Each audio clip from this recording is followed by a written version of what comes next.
dan pembina tunas bangsa menuju masa depan gemilang menjadi harapan di masa. Bismillahirrahmanirrahim. Assalamualaikum warahmatullahi wabarakatuh. Waalaikumsalam warahmatullahi wabarakatuh. Selamat sore dan salam sejahtera untuk kita semua. Baiklah adik-adik alumni, pada sore hari ini kita akan bersua dan berdiskusi tentang bagaimana di masa pandemi ini kita survival dan bagaimana adik-adik alumni ini sampai saat sekarang. Nah, itu pertanyaan dua hal itu. Bagaimana sampai sekarang? Ya. Kita mulai dari penulis kita.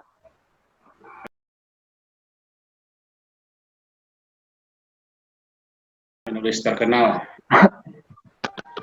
karena lebih senior, ya kita mulai dari Henry Teja. Henry Teja ini adalah mantan presiden mahasiswa, walaupun pernah ke Aceh dan Calling Down. Dan sekarang menjadi aktivis nasional. Ya, tolong ceritakan Dinda Henry Teja bagaimana sampai di Jakarta, dimulai dari kuliah ke Aceh sampai ke Jakarta, kok sampai ke Jakarta? Silakan. Ya kalau izin Prof, teman-teman semua, Assalamualaikum warahmatullahi wabarakatuh. Cerita sejarah. Kalau cerita sejarah yang kata Prof tadi kayaknya kepanjangan kali ya, dari mulai kuliah sampai ke sana, apalagi proses di Aceh itu kan tsunami ya, jadi banyak banget cerita di situ yang saya pikir kita skip saja lah. Yang jelas ini sebenarnya posisi kita itu kan 2009 ya, jadi setelah kita aktif di Kogami waktu itu membantu pegawatan dan di Padang Pariaman, saya dapat ilham, kalau kata si Prof tadi kan, dapat ilham untuk meneruskan mencari penghidupan dan juga meneruskan aktivitas di DKI Jakarta 2009. Dia kuncinya apa? Ya kan? Ya. Nah, di situ sebenarnya mungkin buat dari juga mungkin akan sangat terasa ya. Pada tahap awal kita di Jakarta itu kan godaan untuk pulang kampung kan besar sekali ya. Jadi saya itu sudah lumayan aktif di dunia pergerakan penanggulangan bencana, juga sudah mulai aktif juga di pembahasan perda tadi kan Sumber kena gempa ya. 30 September 2009 itu. Nah, itu godaannya besar sekali untuk pulang kampung karena saat itu kerjaannya banyak sekali kan. Honorium juga meningkat. Jujur saja waktu itu memang sempat kepikiran untuk pulang kembali ke Jakarta, tapi memang filosofi merantau itu kan filosofi yang sampai habis ya, artinya rasanya kurang elok ketika kita belum berpayah-payah berikhtiar maksimal di negeri orang dan tanda kutip, lalu tiba-tiba ketika ada kesempatan kembali ke Minangkabau, ke Sumatera Barat, lalu kita balik begitu saja tanpa kita memberikan semacam energi yang maksimal untuk kita survive di rantau tadi. Maka dari itu kemudian saya memutuskan untuk survival di Jakarta dari 2009. Saya juga kemudian ngengger, mondok saya sama si Prof itu agak 2 tahun kalau saya ingat. Diteruskan oleh Ajo mungkin sekarang di Kopindo ya. Dari Kopindo ke Dekopin, lalu mengikuti jejak si Prof, bantu-bantu di Kementerian Pendidikan Nasional itu ya, Pendidikan dan Kebudayaan sebagai tenaga teknis. Waktu itu saya sempat juga di situ. Lalu loncat lagi bantu senior Kopindo di perusahaan konsultan, loncat lagi menjadi tenaga ahli anggota DPR sampai 2014. Lalu setelah itu saya mulai berkecimpung di dunia dalam tanda kutip konsultasi politik. Sampai hari ini mungkin bisa dikatakan seperti itu.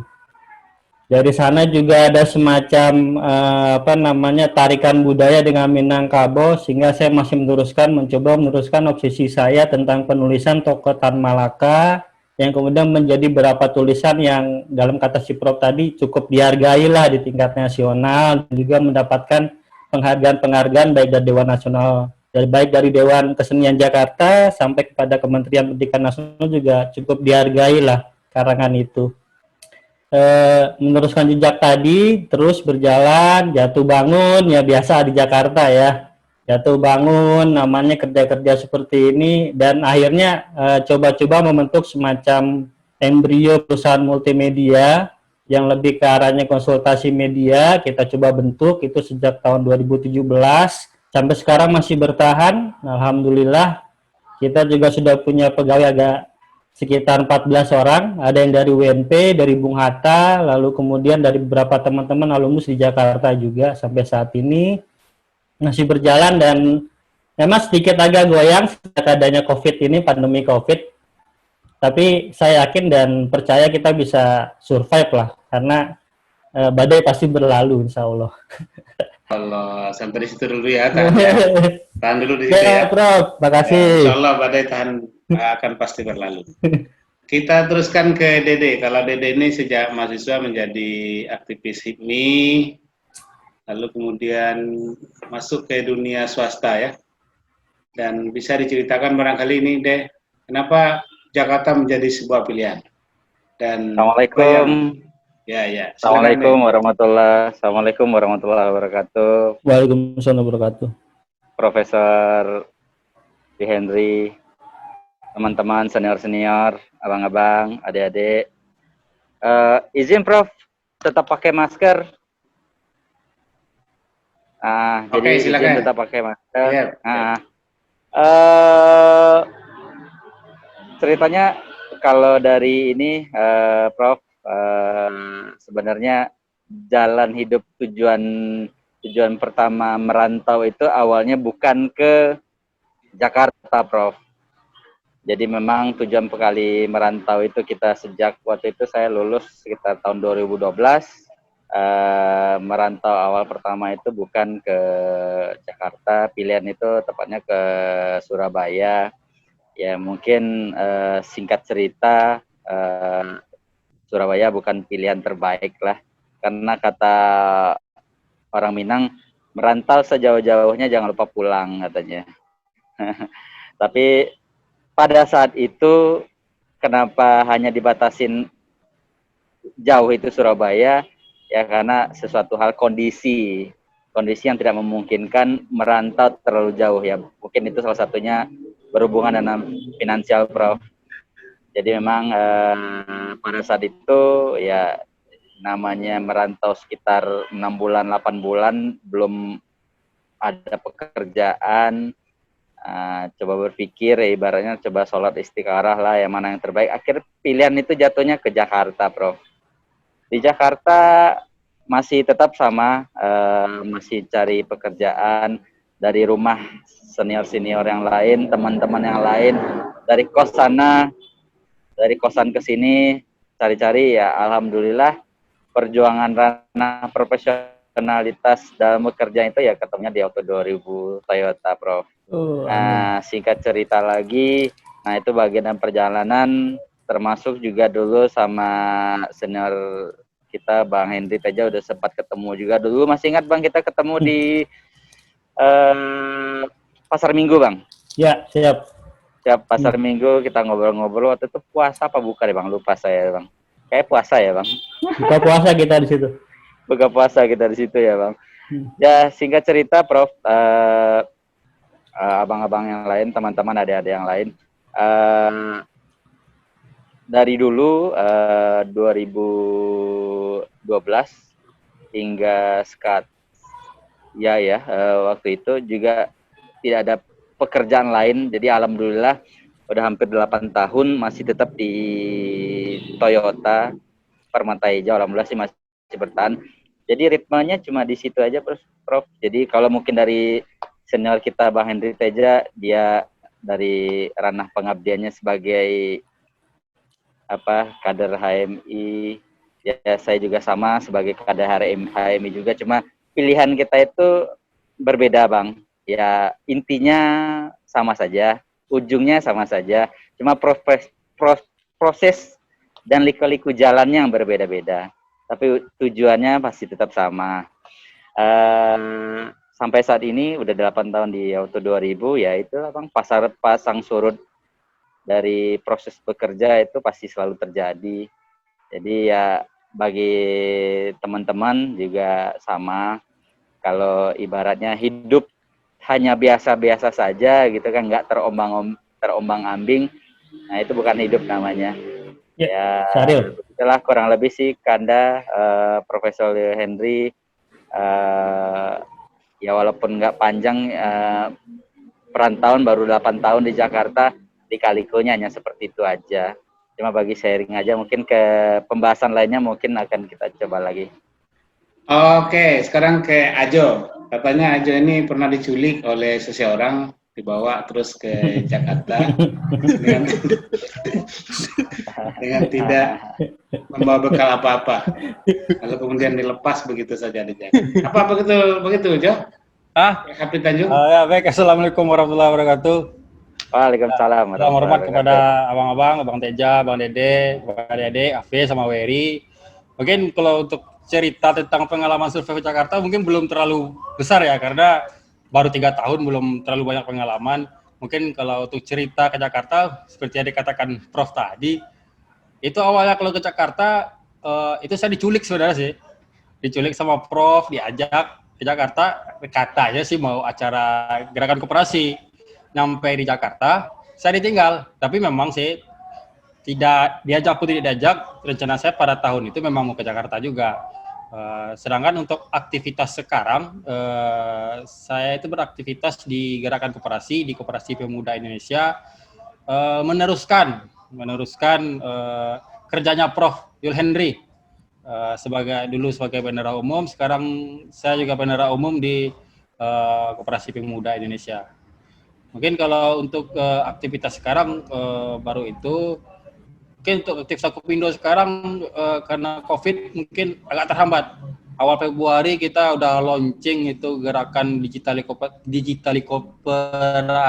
koperasi mahasiswa, digitalisasi koperasi mahasiswa. Kita udah launching di Surabaya, Maret langsung kena COVID, langsung buyar semua, biar. Mungkin hanya itu, Bang. Tak terlalu menarik ceritanya. Itu kan tergantung mendramatisirnya, aja. Oh iya, soalnya nggak bisa mendramatisir kita, Pak. Ya. Wery, coba hidupkan. Wery, hidupkan itunya, Wery. Wery ini di mana posisi sekarang nih? Wery.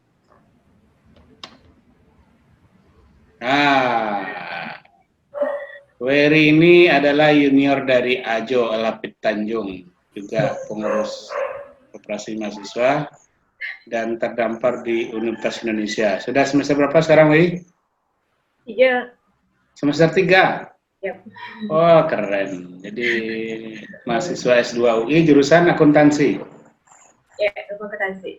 Akuntansi, ya. Bagaimana cerita lika-likunya untuk dapat beasiswa LPDP itu? Dan ini mungkin ada apa namanya tuh?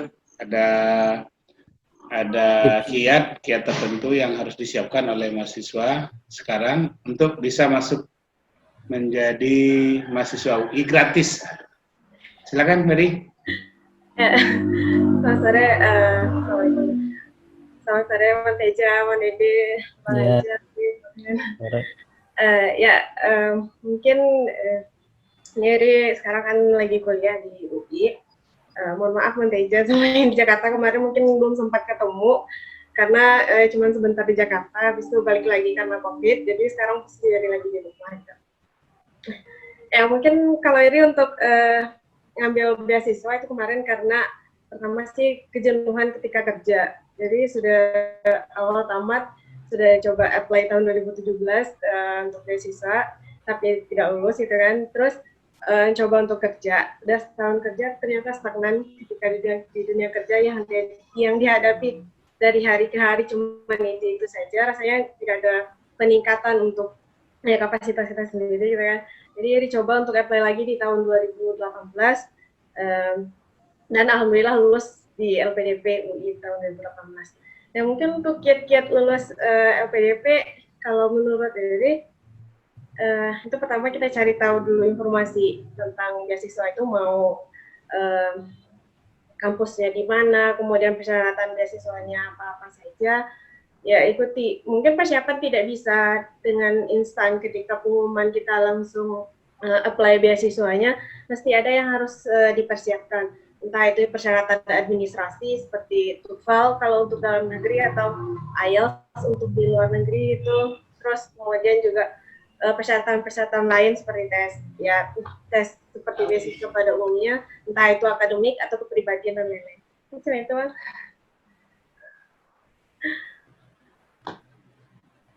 Oke, ini Dede mau izin sebentar ya, Bapak silakan Dede. Nanti gabung Prof, lagi ya. izin sebentar Prof, mau Oke. join ke Zoom tetangga sebelah. Oke, nanti gabung Oke, lagi ya kalau sebentar, selesai ya. Prof. Ya, Ya, ya. Ya, sekarang kita juga punya junior nih yang kita harapkan masuk ke Jakarta tapi belum berani ke Jakarta. Nah, kan gitu. Jadi ada Ahmad Hafiz yang di awal-awal digadang-gadangkan untuk bisa meneruskan LHP Tanjung untuk datang ke Jakarta, masuk PBHMI, tapi ternyata stagnan di Cawang Padang. Dan apa kira-kira yang membuat Hafiz tidak ke Jakarta, memilih tinggal di Padang? Silakan, please. Baik, terima kasih. Assalamualaikum warahmatullahi wabarakatuh. Salam hormat kepada Kakanda dan Ayunda, Bang Teja, Bang Apit, Kaweri, Bang Ari Anggara. Terus khususnya kepada Pak Prof, mentor-mentor kita semua ya, gitu ya. Nah, bukan nggak mau ke Jakarta ya, cuman masih ada proses di Kota Padang yang harus diselesaikan, yang belum bisa ditinggalkan, dan segera menunggu perintah untuk ke pusat. Kira-kira seperti itu, karena memang nggak bisa secepat senior-senior yang lain gitu kan, karena masih butuh proses. Kita cukup dini untuk berangkat ke Jakarta, karena di Padang sendiri pun masih banyak beberapa agenda yang memang harus diselesaikan seperti itu. Tentunya sangat ingin sekali seperti senior-senior lain, karena saya tahu sendiri bagaimana Bang Teja berproses, Bang Hamid berproses, dan ketika saya ke pusat Jakarta, saya pasti menemui beliau untuk meminta masukan, meminta arahan, dan beberapa ilmu yang jadi motivasi bagi kita sendiri di daerah ini, gitu kan. Itu berkarir dan menjejakkan karir hingga ke pusat itu cita-cita bagi seluruh rumah sakit Indonesia, gitu kan, untuk memperluas cakupan kebermanfaatan yang bisa diberikan kepada halayak ramai seperti itu. Itu aja paling. Insyaallah. Oke, tadi kita sudah agak mulai dari kenapa ke Jakarta dan bagaimana liku-liku ke Jakarta. Sekarang kita masuk ke Teja lagi. Siap, Prof. Ya, Teja ini adalah salah satu figur di mahasiswa Universitas Negeri Padang, pernah menjadi karateker BEM UNP, lalu kemudian ke Aceh, dan kembali ke Jakarta. Apa yang menjadi bekal Teja bisa eksis ya? Saya pernah bertemu dengan seseorang di Senayan, dia bilang ini, lu dapat di mana tuh anak bisa pintar gitu nulis gitu kan? Gua bukan dapat begitu saja, gua ciptakan dari nol. Nah, sekarang pertanyaannya itu Teja, dari mana memulainya waktu kuliah? Dan kemudian apa bekal yang didapat waktu kuliah untuk masuk ke dunia penulisan dan dunia organisatoris ya yang sekarang ada di Jakarta. Silakan. Ya. Ya, sebenarnya kalau dikaji-kaji itu kan sebuah proses ya, Prof ya. Artinya ketika kalau misalnya dibilang saya aktif di dunia kepenulisan ya itu memang benar, karena memang sejak dari kuliah saya juga sudah menulis. Gitu kan, dari sejak kuliah saya sudah menempa diri sebagai seorang penulis. Dan itu memang karena sebenarnya lebih kepada keterpaksaan ya. Karena subsidi orang tua yang sudah menipis ya, ini kemudian kita mesti mencari akal untuk bisa mandiri. Ada media-media yang saya lihat bisa mendapat tambahan untuk asupan kita sebulanan, lalu kita ikut lihat juga senior-senior banyak melakukan seperti itu, saya coba ikuti dan alhamdulillah menjadi dari sebuah keterpaksaan menjadi sebuah hal yang hobi mungkin ya, kenikmatan akhirnya di situ kan. Lalu sampai kemudian kita mencoba mencanangkan diri sebagai seorang penulis. Itu yang pertama. Yang kedua, dari kampus juga saya mendapatkan yang namanya organisasi. Dari kampus memang sudah sering dan ikut berorganisasi dan itu sangat terpakai di Jakarta memang, Prof, jaringan kerja di organisasi itu. Saya jujur aja kalau nggak ada Prof ini juga kita mungkin jungkir balik lebih jauh lagi mungkin di Jakarta ini. Tapi kebetulan karena kita punya senior-senior tadi dari Aju mungkin di Kopindo yang bisa ngebantu kita memberikan, artinya sebuah bibit itu kan akan bisa tumbuh dengan bagus bila tempatnya itu kan tepat gitu. Kadang-kala bibitnya sudah bagus nih, tapi tempat persemaiannya kita nggak tahu di mana ini. Nah, fungsi daripada senior jaringan kerja tadi kadang-kala dia seringkali menunjukkan itu loh tempat yang pas gitu loh. Di sanalah tempat yang bisa kemudian kita menjadi lebih besar, berkecambah, bertunas, lalu kemudian membumbung ke langit gitu kan. Nah, secara pribadi saya sangat dibantu oleh Prof dengan kenalan-kenalan dari Prof, jaringan kerja Prof yang kemudian bisa membantu proses saya untuk bertumbuh gitu loh. Walaupun pada akhirnya ditinggal juga sama si Prof kan, balik ke Sumatera Barat. Tapi ini itu sebuah proses ketika kita ditinggal oleh kakanda kita, senior kita, bukan berarti kita mesti patah arang. Bagaimanapun ini kan kehidupan kita sendiri. Kita coba cari caranya dan kita di situ gitu loh. Persoalan kemudian masalah kapasitas tadi ya memang pada akhirnya tentu ketika kita merantau tingkat persaingan lebih tinggi. Jadi bagaimanapun setiap saat saya pikir kita mesti selalu belajar. Kalau emang eksisnya di bidang kepenulisan ya terus menulis. Jika seorang riset peneliti ya terus meneliti. Kalau yang kayak tadi ada yang aktif di kayak Dede selling kan marketing ya dia mesti mengasah kemampuan dia untuk melobi dan segala macam. Pada akhirnya kan sebenarnya kejebaknya ke arah situ. Cuma mau nggak kita terus mengasah diri tadi? Karena kadang-kala ini kan kelemahannya anak daerah ya terus terang. Ketika sudah mencoba maksimal dirinya tiba-tiba kepentok oleh sesuatu lalu dia kemudian balik badan lalu pulang gitu loh. Padahal siapa tahu di depan itu sebenarnya selangkah atau dua langkah lagi ada hal yang signifikan yang mesti dia dapatkan gitu loh. Jadi selain kapasitas, jaringan organisasi dan terakhir adalah kesabaran revolusioner. Kita mesti bersabar kan. Jangan sampai karena emosional sesaat tiba-tiba kemudian kita balik ke daerah atau melupakan mimpi-mimpi kita tadi karena persoalan-persoalan sifatnya emosional tadi kan. Saya pikir begitu kali Prof ya. Gitu ya. Iya Prof. Al-Hafidz Tanjung ya, Al-Hafidz Tanjung ini bendahara umum Kopindo sekarang ya. Dulu saya juga pernah jadi bendahara di situ. Kemudian prodenya habis dan diteruskan oleh Romi Fernando. Kemudian nggak diajak Pak? Rino sebelum itu ya. Rino kemudian Romi Fernando, Al-Hafidz Tanjung. Nah, sekarang saya tidak tahu nih, apakah ada kader Al-Hafidz Tanjung atau Al-Hafidz Tanjung ingin selamanya di situ kan itu kan? Apakah Al-Hafidz Tanjung menyiapkan kader untuk meneruskan tradisi Padang yang ada di situ, atau kemudian ingin selamanya di situ, atau tidak terpikir lagi untuk move on, pindah kemana? Silakan Al-Hafidz Tanjung. Ya, terima kasih Bang. Mungkin untuk di Kopindo sendiri memang di sini saya akan meneruskan regenerasi lah dari Prof ke Bang Rino, Bang Romi, terakhir baru saya. Untuk keselanjutnya mungkin ini udah tahun terakhir sih, udah tahun ketiga, udah mau RAT, kemungkinan besar ada pergantian pengurus. Mungkin kalau masih dibutuhkan mungkin di situ apa itu arahan udah di copy ya, udah bisa ya. Yang nanti merekam siapa? Hilang suaranya Jo. Kalau gitu ya. Hilang suaranya Jo. Halo tes. Yes. Halo tes. Yap. Sampai mana hilang dari Prof? Hilang tadi. Apakah masih diperlukan atau tidak diperlukan lagi? Kalau untuk nanti mungkin dilihat ke depan nanti pas RAT. Mungkin kalau untuk regenerasi untuk yang di daerah dari Sumatera Barat yang ke Jakarta, saya belum lihat sih. Yang dari Jakarta kalau di bawah saya Wery saya lihat. Kalau mungkin mau regenerasi serah. Boleh juga sih kalau mau melanjutkan. Iya ya, Wery ya. Apakah Wery pernah diajak di kegiatan-kegiatan Kopindo, Wery?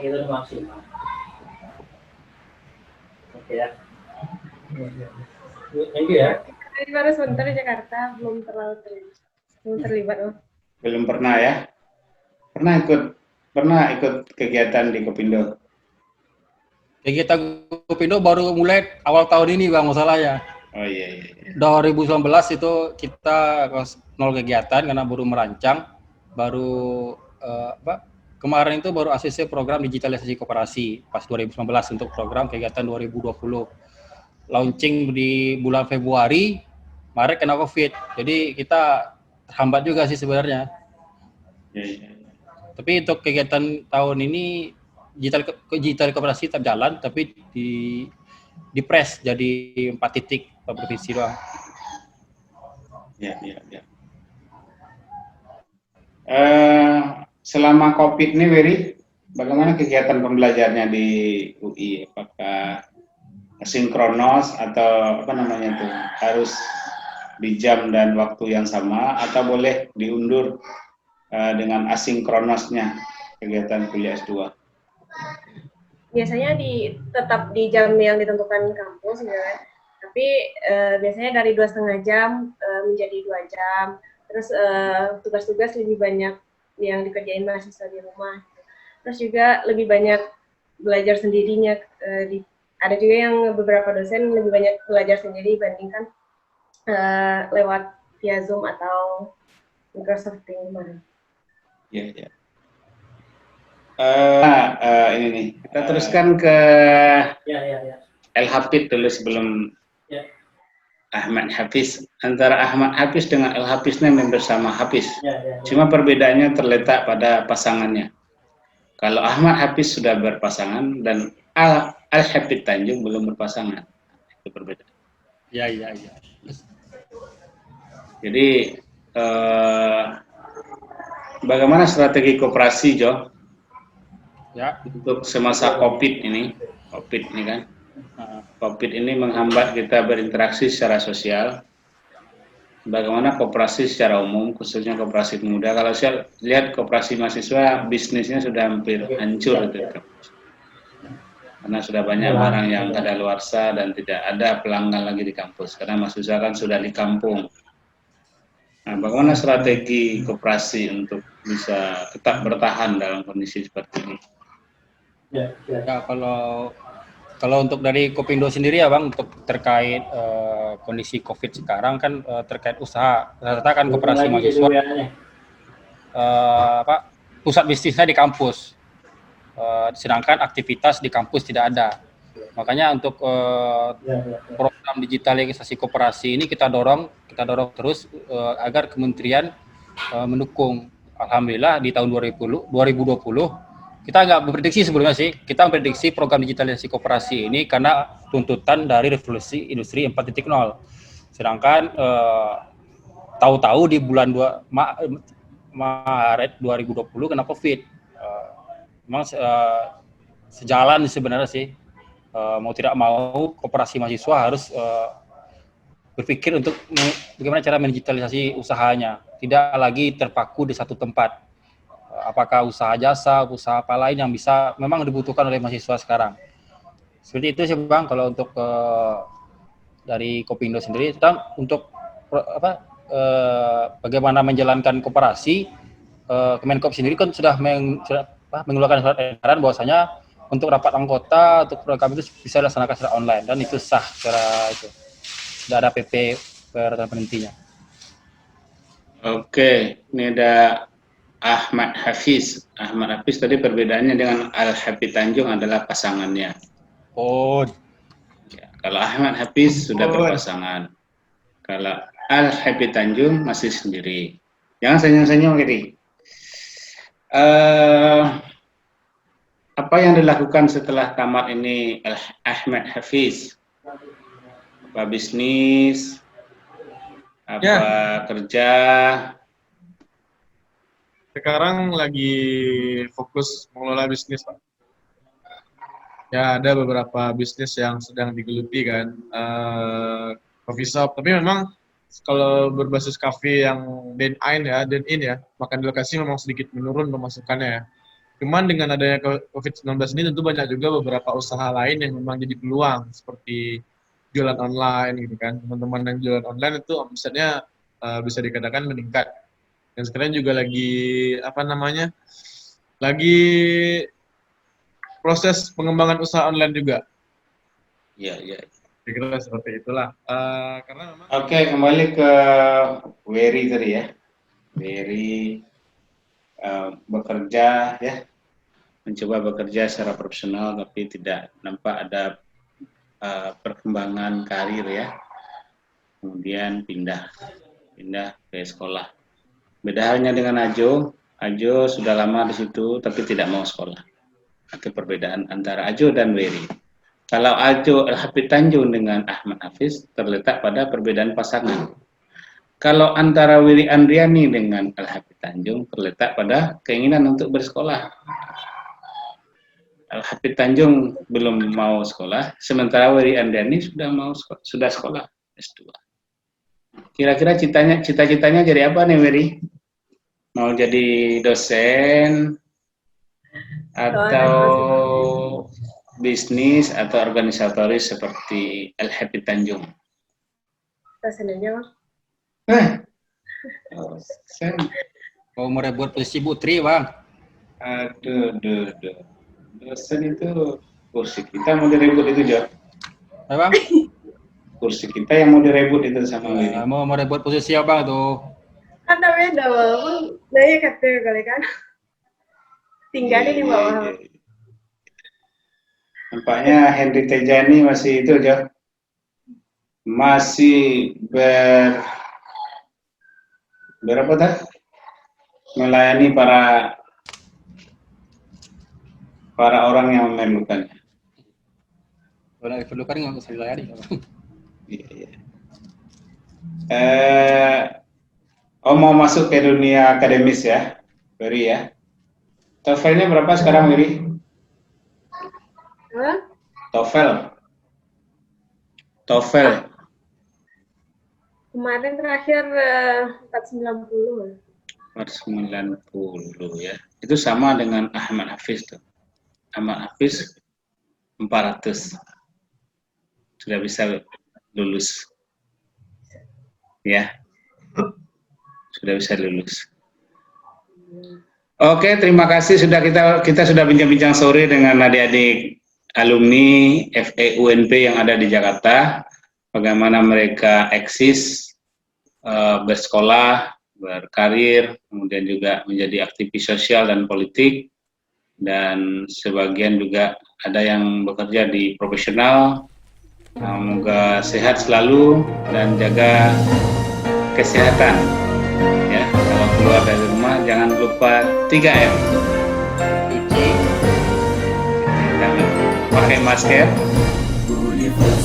menjaga jarak, cuci tangan.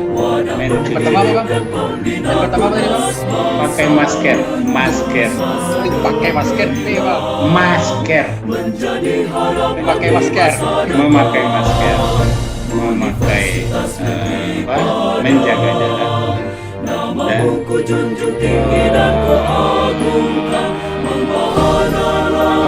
mencuci tangan.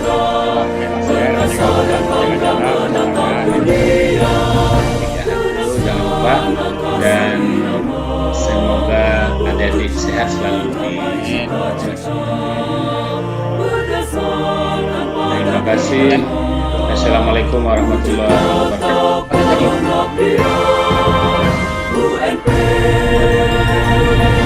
Universitas Negeri Padang Jaya selamanya.